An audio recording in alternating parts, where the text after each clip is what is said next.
on est parti pour une petite vidéo qui s'appelle Au cœur du fandom furry. Ça va être bien ça, non? Regardez. Les furries, c'est quoi? Alors les furries, c'est des personnes, voilà, comme ça, qui vont avoir des costumes en fausse fourrure de persos anthropomorphiques qui ressemblent à des persos qui ont été dessinés par des gens de Disney. Oui, on peut être un peu cringe par les furries, mais c'est intéressant de se poser la question de pourquoi. Et du coup, on va regarder cette vidéo et puis on va voir si ça va nous aider, je sais pas. Allez. Au cœur du fandom furry, c'est parti. 13 minutes de pur plaisir. Interrompu par des commentaires un peu approximatifs de votre streamer préféré, Escargoug. C'est moi. Ouh, c'est toi. C'est mon perso. C'est ce que j'aimerais être. Ça, du coup, ça s'appelle un badge. Et ben, Ah, le t-shirt de la galère, c'est déjà trop drôle. les gens, ils nous reconnaissent. Parce que ben, souvent, les gens, ils connaissent pas notre tête. Ils connaissent notre personnage et notre pseudo. OMG, face reveal. Quand je la mets, je deviens mon personnage. Il est assuré. Il est... Ça coûte combien un fursuit? Probablement très cher. Fursuit sur Etsy, le premier prix que tu as vu, c'est 3500. C'est trop grave. Hein. En même temps, c'est vrai, les drag queens, c'est pareil. Hein. Leur costume, c'est aux alentours de 3000 aussi. Hein. Ça m'étonne pas. Hein. fier de lui. Mais c'est clair et net qu'on perd beaucoup en dextérité. On perd en vue. Tu me vois pas là? Là, je te vois. Mais là, c'est vrai, c'est quali. Hein. Moi, ce que je kifferais, c'est que leurs yeux puissent bouger et tout. Parce que c'est vrai qu'il y a un truc un peu uncanny où tu vois, t'as leur tête et genre leurs yeux, ils bougent pas du tout. Et même leur bouche et tout, alors qu'en fait ils parlent et je sais pas, genre c'est très beau hein, mais moi j'aimerais trop que ce soit encore plus, tu vois, genre encore mieux fait quoi, avec des yeux qui peuvent se fermer, s'ouvrir et tout ça, un peu robotisé, mécanique. Il y en a qui le font d'ailleurs. Ouais. Tu vois pas entre les deux. Ouais, là, je te vois pas. Les gens, souvent, ils portent des masques pour ben, faire des trucs qui se permettraient pas sans le masque. Et maintenant, on a extrêmement chaud. Waouh, Tu m'étonnes. regardez, c'est des adultes qui s'habillent en animaux. Bah ouais. Et alors? Ces adultes qui s'habillent en peluche géante. Oh regardez, oh le Daft Punk. Attendez, lui il coûte au moins 10 000 balles. Vous voyez quand même que la démographie du coup que vous allez trouver chez les furries, si ça coûte si cher, c'est que c'est probablement des gens qui sont pas à la rue quoi. Vous voyez. Donc déjà là vous allez pouvoir un peu vous dire ok bah ça me cringe un petit peu vite fait. Parce que voilà c'est un peu hobby de riche. Bon, est-ce qu'on va autant cringer sur les gens qui font du golf? Je ne crois pas. Ou du poney? Pas sûr non plus. Après, c'est pas forcément parce que c'est un hobby de riche qu'il n'y a pas des gens pauvres qui le font aussi. Hein. Des fois, il y a des gens qui mettent toutes leurs économies dans un truc. Enfin, les gens pauvres sont pas forcément les gens qui dépensent le moins non plus. C'est quand t'as une passion, t'as une passion quoi. Torture ses costumes, la sueur, la chaleur, l'odeur, pas pouvoir voir correctement, lavage à la main, il faut être passionné, bordel. C'est clair. Ce sont les furies. Leur truc, c'est la passion pour les personnages anthropomorphiques, c'est-à-dire des animaux avec des Il est terrifiant là. Je suis désolé, il s'est quand même rapproché un peu beaucoup à faire genre ouh, il m'a un peu fait peur. caractéristiques humaines. Né dans les années 80 aux États-Unis. D'ailleurs, l'esthétique, elle est très film d'animation des années 90. Genre Disney, Balto, tous ces trucs-là. Vous voyez, attendez. Vous voyez, c'est vraiment genre... tous les furries, ils ressemblent grave à ça. Ils ressemblent à Balto ou ils ressemblent à Le Roi Lion. Voilà. Vraiment, ils ont tous cette forme d'yeux très très spécifique. Il y a un peu aussi des fois des inspirations genre digimonesques comme Gatomon. Voilà, pour moi, ça c'est vraiment typique tronche de furry. Et c'est vrai que vu l'imagination qu'ils ont dans la création de leurs personnages, ils pourraient faire des trucs un peu plus, genre des persos un peu plus hyper réalistes ou d'autres styles de manga, enfin d'autres styles de dessin, je sais pas. C'est vrai qu'ils ont un peu toujours le même style. Ouais, Rox et Rookie, grave. Il y a grave ça, ouais. Ils ont grave, voilà, le contour autour des yeux là qui, je sais pas d'où ça vient, je sais pas pourquoi Disney ils ont fait ça. Ou Robin des Bois. Bah, Robin des Bois, c'est le furry par excellence. Hein. Il est debout, il est anthropomorphe, il a un peu des fringues. C'est ça leur inspiration, quoi. Allez, on continue. Ce qui caractérise cette communauté, le fandom comme ils l'appellent, c'est leur créativité. Contrairement aux adeptes du cosplay. Créativité, oui, mais dans un certain registre quand même. Alors après, peut-être j'y connais rien en furry, mais en tout cas, des furries que je vois, je trouve qu'ils pourraient faire des trucs, aller un peu plus loin parfois. Vous voyez, c'est quand même un peu souvent toujours les mêmes genres d'animaux. C'est genre des chats, des renards, des lions, des chimères, un peu parfois, oui, d'accord. Il y a des furries de poules. De poules, oui. Parce que le coq, il est souvent dessiné en anthropomorphe. Je pense par exemple, allez, on retourne sur les références, mais le coq dans Looney Tunes. Voilà.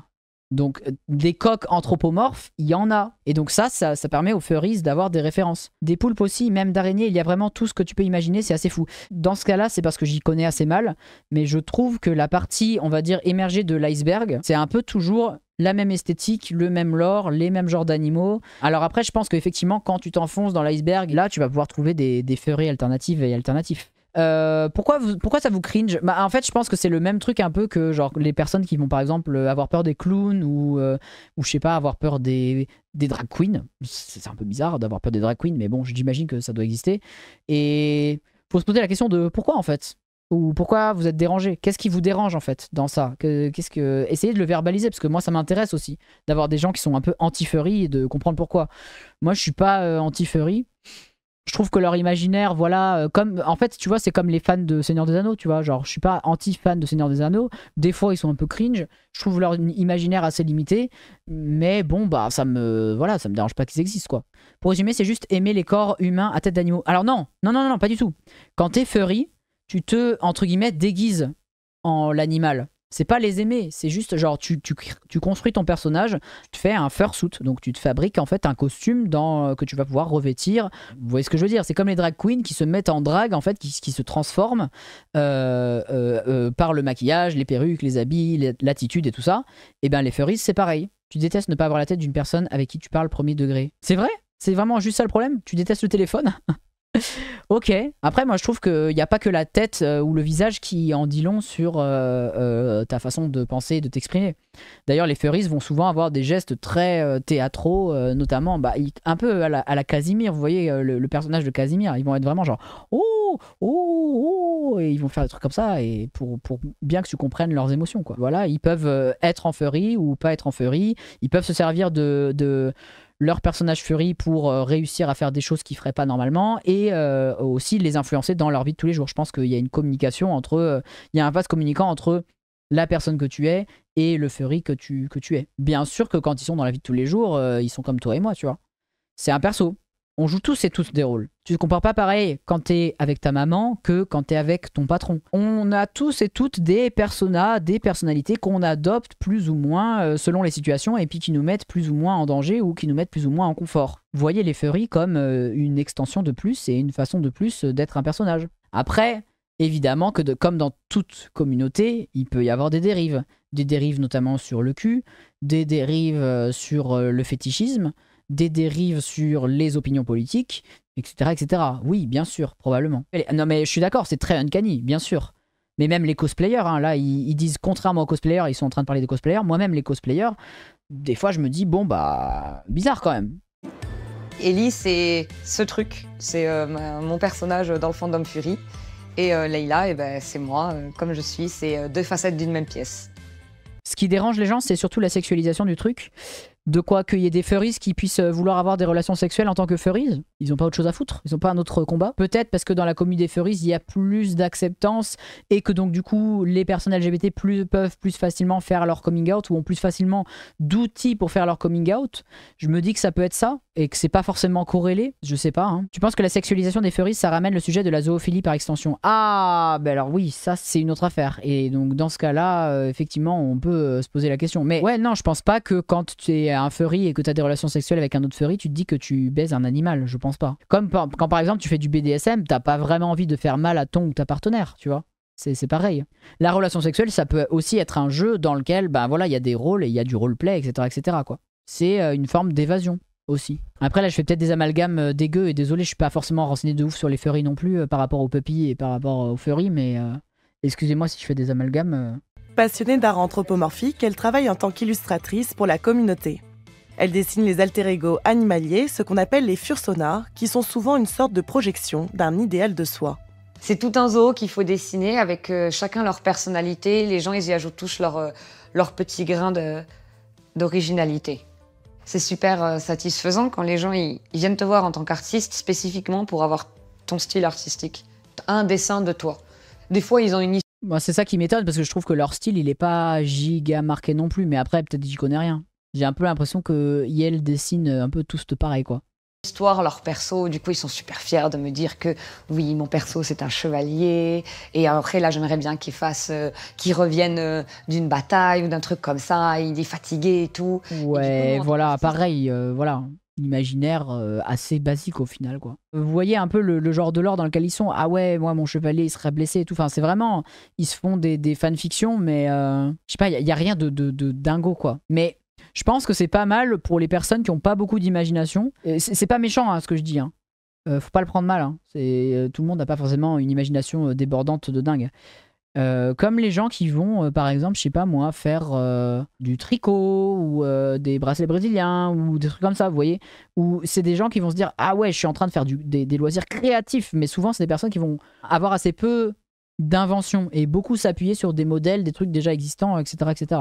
Même dans le jeu de rôle, oui, c'est vrai que dans le jeu de rôle, à chaque fois, genre quand vous êtes débutant ou débutante en jeu de rôle, vous allez avoir quelqu'un qui va vous dire ah ouais, moi je vais être un elfe badass qui a 10 000 ans et qui est très sexy. Et alors, pour peu que vous soyez un mec un peu qui a envie d'être un con, qui a des giga boobs, etc., etc. Et en fait, vous voyez que l'imaginaire, il tourne quand même assez souvent autour des mêmes choses. Moi, c'est pour ça que genre le lore un peu Heroic Fantasy, je suis pas fan de dingue. Je le trouve pas assez riche en fait. Je préfère, ça va être paradoxal, mais je préfère des histoires de fiction où ça s'appuie sur un monde qui semble réel. Et où là, je trouve que c'est plus intéressant. Genre, par exemple, les X-Men, c'est le monde réel avec un twist. Et là, moi, je trouve qu'il se passe vachement plus de dingueries. Mais après, peut-être vous n'êtes pas d'accord. Hein. Dans ses dessins, Ellie s'inspire de la culture enfin, là, vous voyez japonaise et des mangas, auxquels elle ajoute une touche personnelle. Vous voyez, les styles de dessin, ils sont bons. Ah, et attendez, je suis désolé, je veux pas faire d'amalgame. Hein, je veux vraiment respecter les furries et tout, mais ça, je suis désolé, mais c'est un sex pillow. Hein. Vous avez le corps entier du personnage en petite tenue, en train de faire un aegao, qui ensuite est retourné de l'autre côté. Je suis désolé, mais c'est un édredon pour sex pillow. Vous pouvez pas dire le contraire. Et là, le dessin, il est quand même un peu sexy. Bon, après, j'ai pas de problème avec les dessins sexy et tout ça. Hein. Ça fait partie de la communauté. Oui, bien sûr. Mais voilà, si Arte... Justement, la meuf avant, dans la voix off, elle disait ils sont pas que obsédés par le cul. Et là, j'ai l'impression que tous les dessins qui montent, c'est un peu genre... Non, et puis le lore made, là, franchement, mais... mais changer de lore, quoi. Je suis désolé. Franchement, la robe de maid, c'est cringe, quoi. Le fait que des streamers et des streameuses trouvent ça rigolo de mettre une robe de maid comme ça, moi je suis un peu en mode bon bah on peut passer à autre chose peut-être, non? Il n'y a pas d'autres trucs à faire rigolo? Elle sait ce qu'elle veut, c'est une femme forte. Elle a peur de rien, c'est pour ça que j'aime bien les cils un peu mi-clos, avec un petit sourire en mode personne ne peut me juger, je m'en fous des autres. Ouais. Précis aussi que voilà, souvent vous allez avoir des personnes qui vont être peut-être un peu timides dans la vie de tous les jours et puis qui vont prendre exprès des persos hyper badass pour vraiment genre sortir de leurs conditions et tout quoi. Créer un personnage, c'est souvent un acte dans le fandom qui est pas anodin parce qu'on y met beaucoup de sensibilité, on y met un certain passif, on y met un imaginaire et mon personnage à l'époque c'était un imaginaire vachement mélancolique qui regrettait des choses, qui était en attente d'amour, qui était en attente de validation, etc. Mon père a quitté ma mère et j'ai très mal vécu la séparation. J'étais en grosse dépression, j'allais plus en cours, j'ai fait une grosse phobie scolaire. J'arrivais pas à me faire des amis, je me sentais pas comprise, j'arrivais pas à m'exprimer. Pour le coup, Alors après, je sais pas si c'est vrai, hein, je connais pas du tout tous les furries, mais j'ai aussi un peu, voilà... un sentiment que en peignant ce portrait-ci de cette personne, j'espère que ça va changer après, il y a un peu un truc en mode les furries sont des personnes blessées, des personnes tristes, des personnes mal dans leur peau et elles font ça pour être moins mal dans leur peau. Furry égale trauma. Non mais voilà, tu vois, c'est ça, genre ce parallèle, je trouvais un peu glissant. Parce que déjà qu'il y a le parallèle furry LGBT où là moi je suis un peu en mode je pense que c'est pas ça, je pense qu'il y a autant de LGBT dans le monde, mais que c'est juste que chez les furries, ils sont plus acceptés parce que c'est une exploration du corps, du genre, etc. etc. Est-ce que tu es obligé d'être mal dans ta peau pour être furry? Ou est-ce que, voilà, est-ce que c'est un lien de causalité? Moi, j'aimerais bien on ait un portrait de furry heureux qui a eu jamais de problème dans sa vie, quoi. Fandom, c'est ce qui m'a permis de sortir, de m'ouvrir, de m'apprendre des trucs, la vie, de montrer d'autres villes, rencontrer des gens. Après, si ça lui va comme ça et que ça lui permet d'être une meilleure version d'elle-même, bah tant mieux en fait. Moi, je sais que les personnes qui sont anti-bizarrerie vont l'utiliser comme argumentaire pour dire « Ah, ben regardez, voilà, vous voyez, c'est des dégénérés, il faut les soigner. » Moi, je dis « Bah, ils se soignent déjà en fait, et ils font du furry, et puis voilà, et puis tant mieux pour eux. » Pas besoin de ton intervention de mec réac en fait. J'essaie de pas trop juger les gens. Bon bah peut-être que je peux trouver ces dessins cringe que je trouve que voilà, genre moi j'aime pas le style de son furry mais je m'en fous. Parce que je vois que ça lui fait du bien et je vois que ça lui permet d'être une meilleure personne, une meilleure version d'elle-même. Faire la fête, et c'est ce qui fait que maintenant, je suis joyeuse et que tous ces mauvais moments, ils C'est sont trop derrière bien. moi. Et maintenant, mon nouveau perso, il y a derrière moi, ici, il a besoin de rien et personne, qui est pétillant, qui est plein de vie, qui fait la fête. Mais c'est clair et net qu'il y a ce côté, pour beaucoup dans le fandom, de ça s'est pas super bien passé à un moment de leur vie, et le fandom les a aidés. Après, moi, j'ai un peu peur aussi de ne que compter sur le fandom. Et voilà, c'est le même problème qu'on va avoir dans les milieux radicaux LGBT très entre soi, en non-mixité ou alors en mixité très choisie. J'espère que ces personnes sortent et font d'autres choses avec d'autres gens aussi. La difficulté quand vous avez des communautés très fermées, c'est que quand vous avez, je sais pas moi, des problèmes interpersonnels entre les membres de la communauté, bah ça peut tout déchirer et puis ça peut donner un sentiment d'insécurité, que on se pensait safe avec nos amis furries et en fait on se rend compte qu'il y a des furries qui sont agresseurs, qu'il y a des furries qui sont pas gentils, qu'il y a des furries avec qui tu t'entends pas, qu'il y a peut-être des furries d'extrême droite, etc. Et donc là c'est vrai que ça peut faire beaucoup de peine aux personnes qui sont dans la communauté, quoi. Les copines. Et demain. Allez les copains furries là. Le physique de ces idées. Mais vraiment, quand on s'est vu en vrai, on s'est adoré. Vraiment, le chat d'escargouille en IRL, je suis sûr vous ressemblez tous à ça en vrai. C'est vous là, vous les gauchistes un peu pipou, mais un peu pas trop quand même, mais quand même un peu. Dans la vie de tous les jours, dans la rue ou autre, je peux pas être totalement Ellie. Et il y avait que dans le fandom. Oh, les petits jeunes qui font le signe de Jul, ils sont un peu cringe, mais en même temps, ils sont un peu sympas. Franchement, attendez. Est-ce que vous kifferiez être à cette soirée-là? Soyez honnête. Vous venez à des amis, vous êtes invité à cette teuf. Vous aimeriez ou pas? Bah écoutez, c'était assez partagé, mais une majorité dirait non, ok. Ellie. Et il y avait que dans le fandom, sur Internet et dans les conventions, où je pouvais être Ellie. Donc c'est même plus qu'un échappatoire.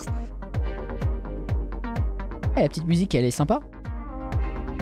Petite musique acide là. Le fandom Fury s'est développé au milieu des années 80 dans des rassemblements de fans de BD, de comics ou de science-fiction, comme le Comic-Con. Ils forment rapidement un groupe à part au point de créer leur propre convention, la Conference, au sud de la Californie, où c'était un espace de fête et d'échange autour de l'art anthropomorphique, loin du puritanisme américain de l'époque.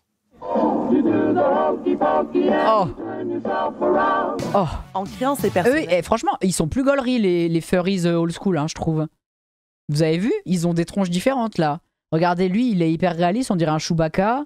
Lui, on dirait le loup dans Tex Avery. Cette communauté s'autorise... Regardez ce Sonic Cursed. Je l'aime trop. Franchement, ils sont vachement plus cool, non? Ouais, on dirait plus des mascottes du coup. En fait, je crois, moi, je préfère les mascottes aux furries, hein. Avec son monocle. C'est des fauves. Ah oui, c'est ça les inspirations. Ah ouais. C'est pas tout à fait le même style, hein, mais je vois. Et même s'il est secondaire, c'est cet imaginaire sexualisé sur lequel se sont concentrés les médias et la culture populaire, ce que regrettent encore aujourd'hui les furies. Oui, bah c'est normal. Comme c'est un peu un truc de niche, bah forcément, les personnes qui vont s'y intéresser vont s'intéresser à la partie que émergée de l'iceberg. On a une image. Ah, et alors... cette personne-là, c'est pas un furry, c'est un puppy. Et c'est un peu différent. Parce que vous voyez, il n'y a pas de... Fur, ça vient de fourrure. Quelque chose qui a de la fourrure. Poilu, quoi, en gros. Donc peut-être que les hommes qui allaient à l'armée pendant la Première Guerre mondiale étaient en fait des furries. Voilà. Et donc ça, c'est du puppy play. Donc c'est autre chose. Puppy play, il y a quand même, je pense, hein, de ce que je sais de puppy play, il y a quand même un innuendo un peu plus sexuel, quoi. C'est un masque de puppy. Et vous allez avoir des personnes qui vont faire waf waf et puis qui vont se mettre à genoux et puis doggy style et puis voilà, de fil en aiguille, vous voyez ce que je veux dire. C'est pour ça que les fans de dragons ou de lézards ne sont pas des furries mais des scalies. Ah oui, je savais pas, d'accord. D'exciter sur les animaux, de gens vraiment obscènes. Qu'on est un peu trop différents. D'ailleurs, petit tatouage nordique là, attention.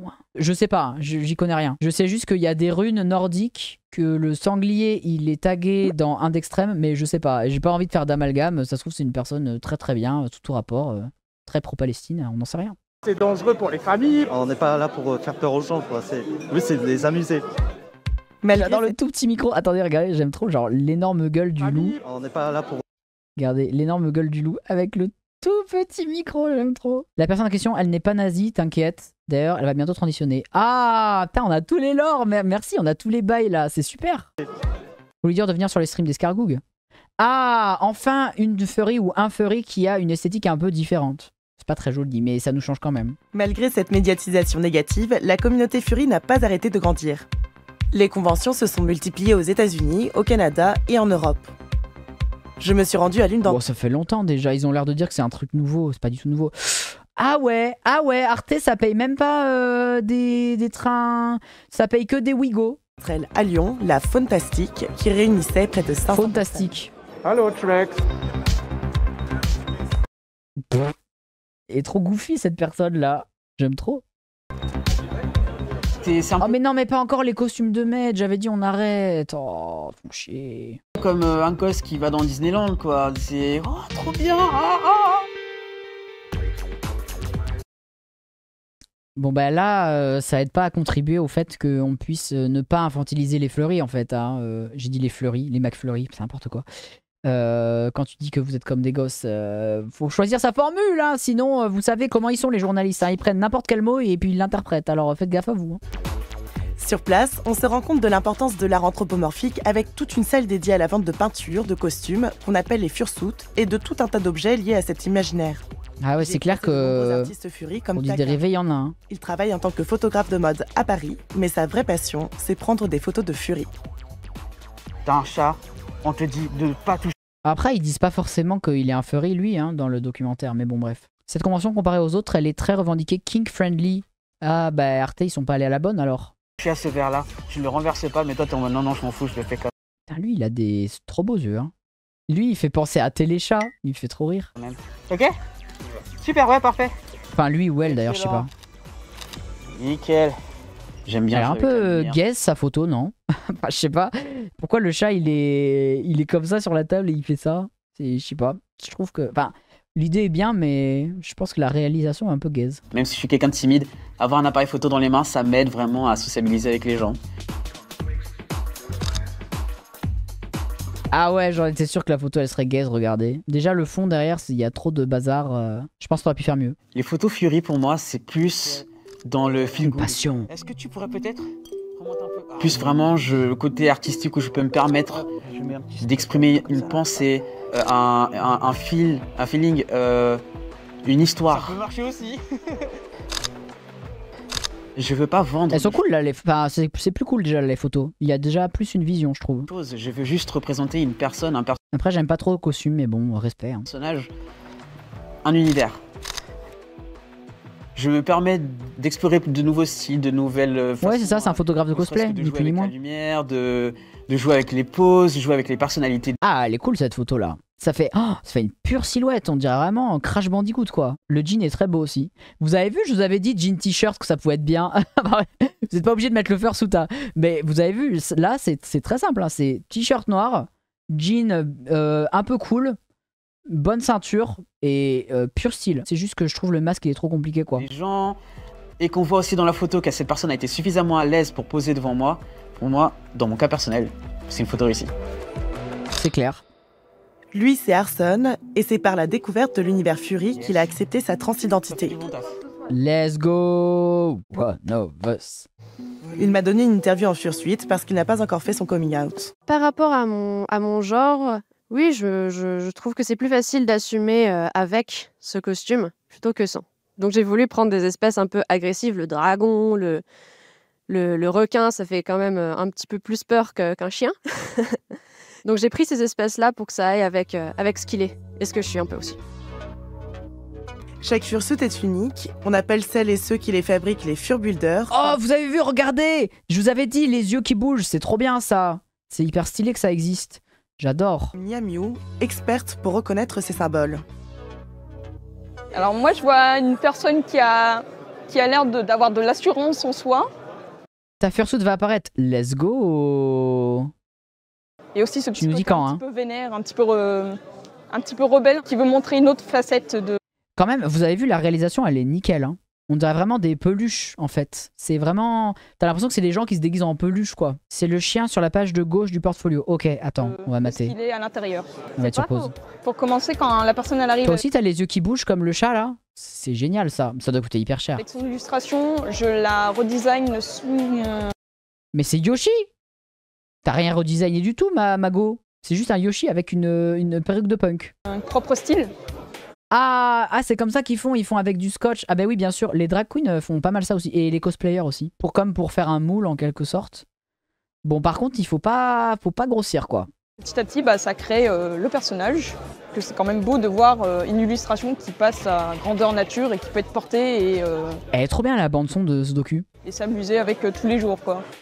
Ah, là, attends. Ikigayume, c'est toi? C'est la suivante, Sherwood. Ok. Hop, les énormes pandas. J'adore. Toi, t'es fan du lore Sonic, non? Mais c'est pas un chien? Pourquoi t'as dit c'est un chien? Très Diddle, hein. Diddle Sonic Core. C'est un Shiba. Ah bon? Mais les Shiba, ça a pas des nez roses. Je trouve il y a des textures intéressantes. Très feuilles d'automne et tout. Il y a vraiment des énormes panards, par contre. Hein. Ça doit pas être pratique pour marcher. Ça doit faire splorch, splorch, splorch. Celui d'à côté, il est pas mal aussi. Plein de très belles fursuits. Arson a 20 Bon, après, je dis pas mal dans l'appréciation des furries. Ça reste un furry et puis ça reste un style très Disney-core, très, voilà, pas ultra original, mais je respecte, je respecte. 21 ans et est étudiant en école d'art à Vendu. Paris. Il y a 4 ans, il cherchait une communauté ouverte aux personnes queer et c'est comme ça qu'il a découvert les furies. Le fursona permet de projeter en fait ses envies et ses expérimentations avant de se dire ok, c'est ça que je veux. Si par exemple je donne à mon fursona des cicatrices de mammectomie, je vais avoir le temps de me dire ok, je le vois bien sur ce personnage, je le vois bien sur moi. En arrivant dans le fandom Fury, je savais déjà que je voulais être un homme, mais je ne savais pas du tout comment. Et j'avais très très peur des opérations et des changements sur les hormones, etc.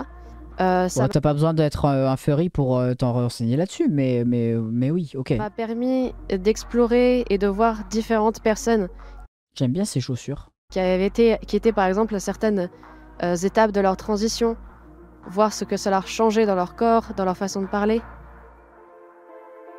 Ça m'a permis de mieux voir où est-ce que moi je me situais dans tout ce spectre. Bah, c'est bien, tant mieux, c'est super. Oh, ils s'aiment trop.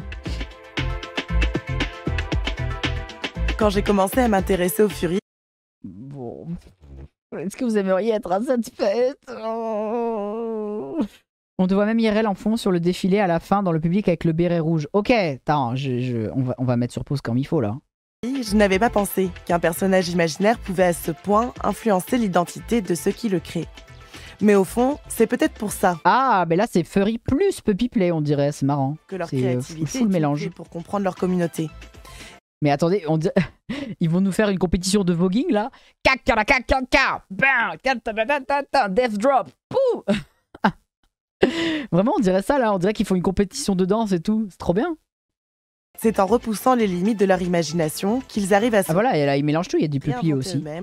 C'est toi là. C'est ça? T'as dit avec le béret rouge. Face reveal. Enchanté. Bienvenue sur le stream. Boy Scout un peu. Ouais. Ah, c'était thème scoutisme. Ah, il y avait un thème, d'accord, j'avais pas compris. Excuse-moi, mais Jérémy qui est à tes côtés, il a pas respecté le thème. Hein. Et créer un univers qui les accepte. Aïe, ça défile. Ça a aussi été créé par des gens qui ne se sentaient pas à leur place, qui avaient besoin d'exprimer leur orientation sexuelle ou leur genre et tout. Et c'est un endroit où des personnes qui n'osent pas parler de ça dans la vie de tous les jours, ils osent beaucoup plus. Je trouve ça trop chum, mais ça me fait trop plaisir qu'ils soient à fond et qu'ils dansent et tout. Je suis désolée, je trouve ça moche. Pardonnez-moi. Ils ok. Bah oui, non, mais c'est des histoires d'esthétique, hein, comme je vous ai déjà dit précédemment, quoi. C'est que je pense que les furries sont hyper ok de. Enfin, moi, c'est ce que j'espère, hein, c'est ce que je disais tout à l'heure, c'est que j'espère que les furries sont ok de côtoyer des gens qui sont pas furries, et puis que, d'un autre côté, les pas furries, bah voilà, leur foutent la paix aussi, quoi. Voilà. Bon, moi, je suis très. De toute façon, je suis très tolérant. Non, parce que tolérant, j'aime pas trop, parce que tolérer, ça veut dire tu me déranges, mais je vais faire un effort et je vais te tolérer. Moi, les furries, ils me dérangent pas du tout. Genre, j'en ai déjà croisé à Londres, ils étaient trop sympas, trop mignons. J'étais vraiment en mode ah bah voilà, belle rencontre, quoi, tu vois. Pas tolérant, non. Acceptant peut-être, respectueux, je sais pas, j'en sais rien. Mais pour tout, hein, même pour des trucs que je comprends pas forcément. Moi, je me méfie de l'entre-soi, tu vois. C'est ça, c'est vraiment, je pense que c'est dans l'entre-soi qui peut se cristalliser le plus de problèmes. Notamment les problèmes de violence, les problèmes d'isolement, d'enfermement. Donc en fait, pour moi, il faudrait que notre société, elle soit acceptante de tout pour que les furries ne soient pas obligés de se faire un peu des safe space et soient pas obligés de rester que entre eux. Vous voyez? Moi, c'est ça, en fait. Dans un monde idéal, bah, j'aurais des amis furries, j'aurais des amis, voilà, je sais pas, de toutes les races, de tous les genres, de toutes les sexualités, de tous les kinks, et on pourrait en parler normal, quoi. De toutes les races, tu trouves ça hyper raciste comme phrase, bien que tu comprennes l'intention. Bah, en fait, c'est une phrase qui est adaptée au monde qui est raciste. Aujourd'hui, en 2024, le monde considère qu'il y a des races et qu'elles se valent pas, et qu'elles sont pas égales. Donc, c'est pas forcément raciste de parler de race en tant que telle, tu vois. Mais voilà, c'est ça le problème, c'est que quand vous faites communauté, bah, il faut aussi se rendre compte que la communauté, elle va avoir des limites. Ce sont des personnes qui créent communauté, mais qui viennent d'un système qui est plus grand, qui est un système dirigé par le racisme, le sexisme et toutes les oppressions que vous pouvez imaginer. Donc ces oppressions-là, elles peuvent s'inviter. Bien sûr que y a de la sexualité dedans, mais bon, bah, tout comme dans les communautés LGBT. Mais voilà, il y a de la sexualité partout, en vrai de vrai. Hein. C'est normal, c'est le monde, quoi. Il y a des sexualités partout, il y a du racisme partout, voilà. C'est giga gauchiste, en tout cas, la convention qu'on a vue. Oui, ça m'étonne pas. Mais dans les entre-soi gauchistes, il va y avoir toujours des concours de qui va être le plus gauchiste, qui va être le moins gauchiste va être cancel. Dès qu'on veut faire de l'entre-soi trop, ça commence à puer. Voilà, c'est comme quand vous êtes dans une chambre et que vous n'aérez pas. Bah, au bout d'un moment, ça va sentir le fauve. Pun intended cette fois. Et il faut aérer de temps en temps. Voilà, il faut aérer, il faut sortir, il faut toucher de l'herbe, c'est ce que je vous dis des fois. Et voilà, moi, il faut que je fréquente pas que des gens de Twitch ou que des gens LGBT ou que des gens voilà, qui sont de mon avis politique. Il faut se confronter à la réalité et la réalité, elle est plurielle. Voilà, ça c'est mon avis. Mais c'était sympa ce petit reportage. Alors, il n'y a pas de furry escargouille, ça n'existe pas. Je suis très déçu.